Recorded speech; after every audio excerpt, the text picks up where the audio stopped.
அஸ்ஸலாமு அலைக்கும். எல்லோரும் எப்படி இருக்கீங்க? நல்லா இருக்கீங்களா? இப்போ வந்து நம்ம வீட்டில் வந்து முருங்கைக்கீரை தொக்கு தான் பண்ண போகிறோம். நான் இன்றைக்கி ஒரு கட்டு எடுத்திருக்கேன். ஒரு கட்டில் வந்து முருங்கைக்கீரை வந்து தொக்கு வந்து எப்படி பண்ணலான்னு பார்க்கலாம் வாங்க. நீங்களும் முருங்கைக்கீரை வந்து எதுக்கு நல்லதுன்னா கண்ணுக்கு நல்லது, ரத்தம் ஊறும், உடம்புக்கு அவ்வளோ ஒரு நல்லதாக இருக்கும். முருங்கைக்கீரை நிறையா பேர் சாப்பிட மாட்டாங்க. இப்படி தொக்கா பண்ணி சாப்பிடையில நம்மளுக்கு உடம்புக்கு வந்து நல்லா ஆரோக்கியமாக இருக்கும். இப்போ இதை நல்லா கழுவிடணும். ஒரு கட்டு முருங்கைக்கீரையை நான் முழுசாக தான் கழுவுறேன், ஏன்னா நம்மளுக்கு தண்ணி வடியணும்ல. நல்லா பிஞ்சிக்கீரை நம்மளுக்கு பாருங்கள். இந்த மாதிரி நல்லா கழுவி இப்படி தண்ணி நல்லா வடிய வச்சுருவோம். பாருங்கள் எவ்வளோ அழுக்கு இருக்குன்னு. இப்படியே தண்ணி வடியட்டும். நம்ம வடியவும் ஆஞ்சிட்டு நம்ம முருங்கைக்கீரை தொக்கு பண்ணையில் பார்த்துக்கலாம். இப்போ நம்ம முருங்கைக்கீரை ஆஞ்சி வச்சது நல்லா நம்மளுக்கு தண்ணி வடிஞ்சிருச்சு.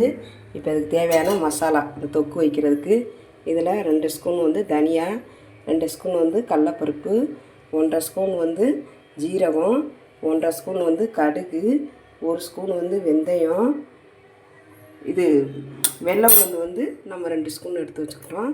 இதுக்கு தேவையான 15 வரமிளகாய் எடுத்து வச்சுருக்கோம், 50 புளி எடுத்து வச்சுருக்கோம், 100 வெள்ளைப்பூடு எடுத்து வச்சுருக்கோம் இந்த தொக்கு பண்ணுறதுக்கு. இப்போ எல்லாத்தையுமே நம்ம கொட்டி இதை அப்படி போட்டு வறுத்துக்கணும். இப்படி பண்ணையில் நம்மளுக்கு வந்து தொக்கு வந்து நல்லாயிருக்கும், வாசமாக இருக்கும், சாப்பிட்றதுக்கும் டேஸ்ட்டாக இருக்கும். பேஜில் கூட கொடுக்கலாம். நம்ம காலேஜில் படிக்கிற பசங்களுக்கு கூட நம்ம கொடுக்கலாம். தொக்கு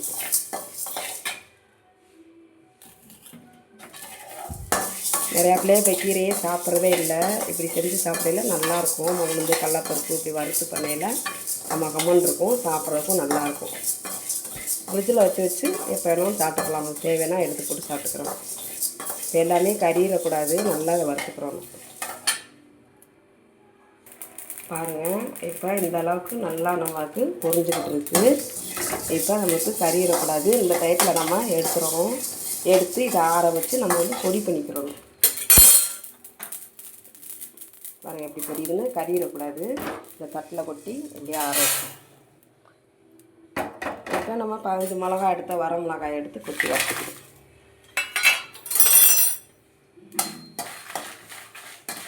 லைட்டாக வறுத்தா போதும், ரொம்ப வறுக்கணும் தேவையில்லை. இந்த அளவுக்கு வறுத்துக்கிட்டா போதும். இதையும் எடுத்து நம்ம இதோட கொட்டிக்கிடுவோம். இப்போ 50 புளி எடுத்து வச்சதை நம்ம கரைச்சி எடுத்துக்கிடுவோம். இப்போ இதுக்கு தேவையான நான் நல்லெண்ணெய் தான் எடுத்திருக்கேன் நான். இப்போ இதுக்கு தேவையான எண்ணெய் மட்டும் ஊற்றிக்குவோம். நம்ம இந்த எண்ணெய் ஏன் எதுக்கு ஊற்றுறேன்னா ஒரு 50 எண்ணெய் ஊற்றிருக்கேன். இந்த வெள்ளைப்பூடு வந்து 100 வெள்ளைப்பூடு எடுத்து வச்சுருக்கோம்ல, அதை கழுவிட்டு எண்ணெயில் வதக்கிடுவோம். இந்த முருங்கைக்கீரை தொக்கு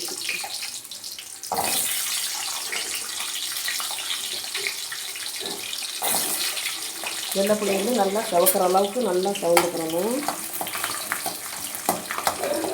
நல்லா சவக்கட்டும். அப்புறம் முருங்கைக்கீரை கொட்டி வதக்கிறோம். தண்ணி வடிஞ்சிருச்சு, முருங்கைக்கீரை கொட்டி வதக்கிறோம். இப்போ இந்த அளவுக்கு நம்மளுக்கு வெள்ளைப்பூடு நல்லா நம்மளுக்கு ப்ரௌன் கலரில் நல்லா வெந்துருச்சு. இப்போ வந்து நம்ம அரித்து ஒரு தட்டில் எடுத்து ஆற வச்சுக்குவோம். ரொம்ப விட்டோன்னா நம்மளுக்கு கருகுன மாதிரி ஆகிடும். எல்லாத்தையுமே அரித்து எடுத்துட்டு இப்போ நம்ம வறுத்து வச்ச மசாலாலாம் நல்லா நம்மளுக்கு ஆறிடுச்சு, பொடி பண்ணி வச்சுக்குவோம். இப்போ வெள்ளைப்பூடு 100 வெள்ளைப்பூடையும் நம்ம வதக்கி எடுத்துக்கிட்டோம். இப்போ முருங்கைக்கீரை எடுத்து நம்ம போட்டுக்குவோம் தண்ணி இல்லாமல். இப்படி தான் வதக்கணும். ஏன் இப்படி வதக்கணும்னா நம்மளுக்கு பச்சை வடை இல்லாமல் இருக்கும். முருங்கைக்கீரை தொக்கு வந்து நான் வந்து இன்றைக்கி ஒரு முடிச்சு தான் எடுத்திருக்கேன். ஒரு முடிச்சுனால் நல்லா பெரிய கட்டு. இது நல்லா வதக்கிடுவோம். நல்லா அதை ஓரளவுக்கு நல்லா வதக்கிட்டு வெள்ளைப்பூடை இதையும் நம்ம பேஸ்ட்டாக அரைச்சிடணும். இதை வந்து பொடி பண்ணிக்கிறோம். நம்ம வறுத்ததை இதை பொடி பண்ணி வச்சுக்கிறோம். இப்போ நல்லா அதை வந்து நம்ம கிண்டி விட்டு வதக்கிடுவோம். நல்லா வதக்கிட்டு எண்ணெயில் தான் வதக்குறேன் நான். 50 எண்ணெய் மேலே ஊற்றினேன்ல, அதில் தான் வதக்குறேன் நான். புளிக்கு வந்து ரொம்ப தண்ணி ஊற்றி கரைச்சிருக்கக்கூடாது. 50 புளியும் குழன்னு தான் கரைக்கணும். இந்த புளி அந்த அளவுக்கு நல்லாயிருக்கும், கருப்பு புளினால். இப்போ கீரையை வதக்கிட்டு இப்போ இந்த அளவுக்கு நம்மளுக்கு முருங்கைக்கீரை வந்து நல்லா நம்மளுக்கு வதங்கிருச்சு. முருங்கைக்கீரை தொக்கு பண்ணுறதுக்கு பச்சை வாடை போயிடுச்சு. இப்போ நம்ம வதக்கின வெள்ளைப்படையை நூறை கொட்டி இதை நம்ம ஆற வச்சு பேஸ்ட்டாக அரைச்சி எடுத்துக்குவோம். வறுத்ததையும் பொடி பண்ணி வச்சுக்குவோம். இப்போ இந்த மாதிரி நல்லா வதக்கிடணும் பச்சை போடுற அளவுக்கு. ஆனால் முன்னாடியே நல்லா கழுவி வச்சிடணும். இப்போ நம்ம அடுப்பை அமுத்திடுவோம். இதை பேஸ்ட்டாக அரைச்சிக்கிடுவோம். இதை பொடி பண்ணி நுணுக்கிக்கிடுவோம். நுணுக்கிட்டு நம்ம தொக்கு வைக்கல பார்த்துக்குவோம். இப்போ நம்ம பொடி பண்ணதை தூள் பண்ணிக்கிட்டோம். 50 புளியை கரைச்சி எடுத்துக்கிட்டோம். இப்போ இதை வதக்கினதை வெள்ளைப்படையும் முருங்கைக்கீரையும் நம்ம வந்து வச்சுருக்கோம். இதுக்கு வந்து நான் வந்து கொஞ்சம் தண்ணி பார்த்தாலும் என்ன செய்கிறேன்னா கொஞ்சம் நல்லெண்ணெய் ஊற்றி தான் அரைக்க போகிறேன். பாருங்கள், கொஞ்சம் நல்லெண்ணெய் ஊற்றிக்கிறேன். நல்லெண்ணெய் ஊற்றி நம்ம அரைச்சி எடுத்துக்கணும். வலுவாங்க அரைச்சி எடுத்துட்டு தொக்கு பண்ணல எப்படி இருக்குது பாருங்கள். நல்லா வந்து இப்போ தொக்கு மாதிரி நல்லா நம்ம பேஸ்ட்டாக வெள்ளைப்படையும் முருங்கைக்கீரையும் நம்ம பேஸ்ட்டாக அரைச்சிக்கிட்டோம். இப்போ வந்து பாத்திரத்தில் எடுத்து போட்டுக்குவோம். இப்போ எல்லாத்தையுமே இந்த பாத்திரத்தில் நம்ம கொட்டி வச்சுக்குவோம் பேஸ்ட்டை. இப்போ நம்ம சட்டியை நல்லா அடுப்பத்தை வச்சு காய வச்சுக்கிட்டோம். இதை முருங்கைக்கீரையை நம்ம பேஸ்ட்டாக அரைச்சி எடுத்துக்கிட்டோம். இப்போ இதுக்கு தேவையான நல்லெண்ணெய் ஊற்றிக்குவோம். ஏற்கனவே 50 எண்ணெய்க்கு மேலேயே ஊற்றிருக்கோம் வதக்கையில் அரைக்கையில். இப்போ ஒரு 50 எண்ணெய்க்கு மேலே தான் ஊற்றிருக்கேன். இப்போ நம்மளுக்கு எண்ணெய் நல்லா காயட்டும். கடுகு போட்டுக்குவோம். கடலப்பருப்புலாம் டயத்தில் போடணும் தேவையில்லாமல் ஏற்கனவே வறுத்து நம்ம பொடி பண்ணிட்டோம். நல்லா நம்மளுக்கு கடுகு வந்து நல்லா பொரியட்டும். மிளகாத்தை வந்து நான் 15 வச்சுருக்கேன். இந்த தொக்குக்கு பத்தாதுன்னா நம்ம மிளகா பொடி கூட லைட்டாக கொஞ்சம் சேர்த்துக்கலாம். ஒரு கரண்டியோ அரை கரண்டியோ அந்த மாதிரி சேர்த்துக்கலாம். இப்போ நல்லா நம்மளுக்கு கடுகு வந்து நல்லா பொரியட்டும். இப்போ நம்மளுக்கு கடுகு வந்து நல்லா நம்மளுக்கு பொரிஞ்சுக்கிட்டு இருக்குது. இந்த டைப்பில் வந்து அந்த கருவேப்பிலையை போட்டுக்கலாம். இப்போ நம்ம அரைச்சி வச்ச தொக்கை இதில் போட்டுக்கலாம்.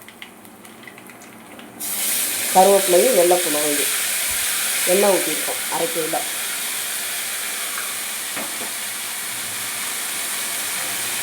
எல்லாத்துக்குமே நல்லா கிண்டி விட்டுக்கணும்.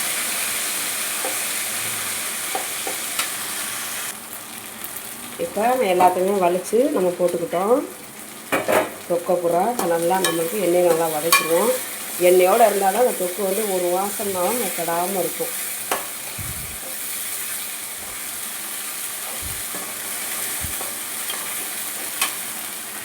இப்போ நம்ம 50 புளி கரைச்சி வச்சதை குளக்குளம் தான் எடுத்து கரைச்சி வச்சுருக்கேன். அதை ஊற்றிக்குவோம்.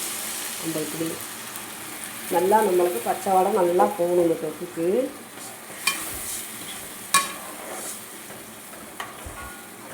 இதுக்கு இன்னும் நம்ம உப்பு போடலை.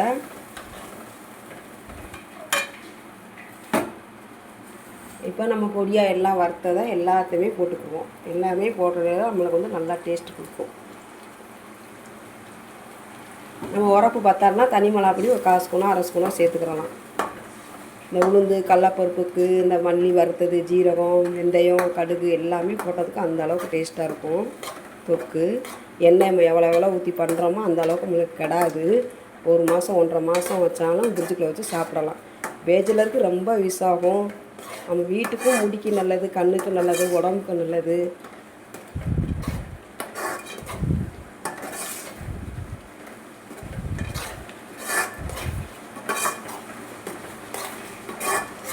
இப்போ நம்மளுக்கு தேவையான உப்பு போட்டுக்குவோம். நம்ம வந்து தொக்குக்கு இன்னும் வந்து நம்ம வந்து உப்பு போடவே இல்லை. இதுக்கு தேவையான உப்பு வந்து நான் இவ்வளோன்னு எடுத்து போடுறேன். 10 நம்ம அடுத்து போட்டுக்குறோம். எல்லா உப்பும் இப்போயே போட்டால் நம்மளுக்கு தைக்கிற மாதிரி ஆயிடும். இதுக்கு வந்து எண்ணெய் பத்தாது. 100 எண்ணெய்க்கு மேலே ஊற்றிருக்கோம்.